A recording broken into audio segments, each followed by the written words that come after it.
បងអូនខ្ញុំនាំបងប្អូនទៅមើលសួនសត្វម្ដងសួនសត្វហ្នឹងនៅ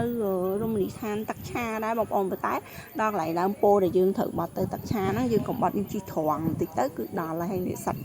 តូចមានសត្វអីចឹងណាបងប្អូនហើយវាហុចដៃចេញមកក្រៅដើម្បីយកចំណីពីយើងទៅញ៉ាំហ្នឹងហើយម្នេះគឺសត្វភេលើកទី1ដែលខ្ញុំបានឃើញបងប្អូនសត្វភេហ្នឹងតែឃើញតែក្នុងសភៅទេដែលឃើញមែនតែនទេហើយពេលដែលយើងដើរទៅវារត់តាមយើងហើយនេះនឹងសត្វស្អីគេទេហើយនេះគឺកម្ប្រមាហ្នឹងក៏ទៅលើកទី1ដែរដែលខ្ញុំឃើញហើយនេះសត្វអូទ្រីសគេហ្នឹងបងប្អូនអូនិយាយមែនពេលឈរចិត្តវា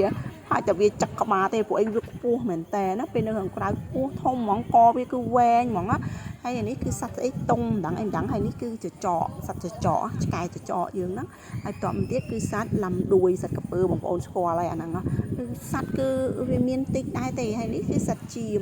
ហើយនេះគឺខ្លាឃ្មុំមាន2ក្បាលលើហ្នឹងមានតែខ្លាឃ្មុំពណ៌ខ្មៅនឹងឯងហើយ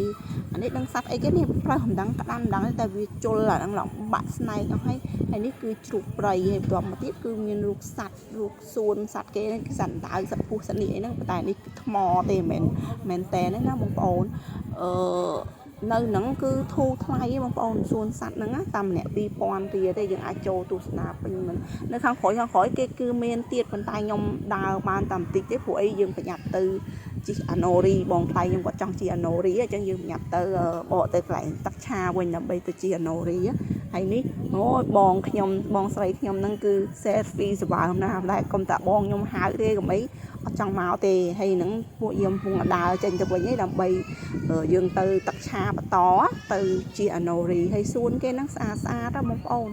អាតមែនតែនទេសភាពនៅខាងក្រោយគឺមានច្រើនទៀតហើយនៅមកដល់កន្លែងជាអាណូរីហើយលាក់ចង់ចេញក្អួតហើយបងខ្ញុំគាត់ខ្លាចអាហ្នឹងវាកាប់ទៅមុតក៏ផឹងតោងឲ្យបកគោនឹងហើយជាប់ហ្មងគាត់បើសុបាយហើយបងថ្លៃខ្ញុំហ្នឹងគាត់ចង់ជីកពេកឥឡូវស្គាល់រសជាតិហើយលាក់ចង់បែកក្អួតយើងម្នាក់10000ម្នាក់10000អញ្ចឹងម៉ែមក10000នេះភ្លេចបាត់ហើយបងប្អូនអើយជីកទៅនឹងលាក់គិកឥឡូវមកដល់វិញហើយបន្ទាប់ពីមកដល់វិញក៏នាំគ្នាធ្វើដំណើរត្រឡប់មកផ្ទះវិញអរគុណបងប្អូនអរគ្នាវីដេអូខ្ញុំគឺមានតែប៉ុណ្្នឹងទេអរគុណជំរាបលាបងប្អូនចង់ទៅលេងអាចទៅលេងបាននៅរមណីយដ្ឋានទឹកឆាណាបងប្អូន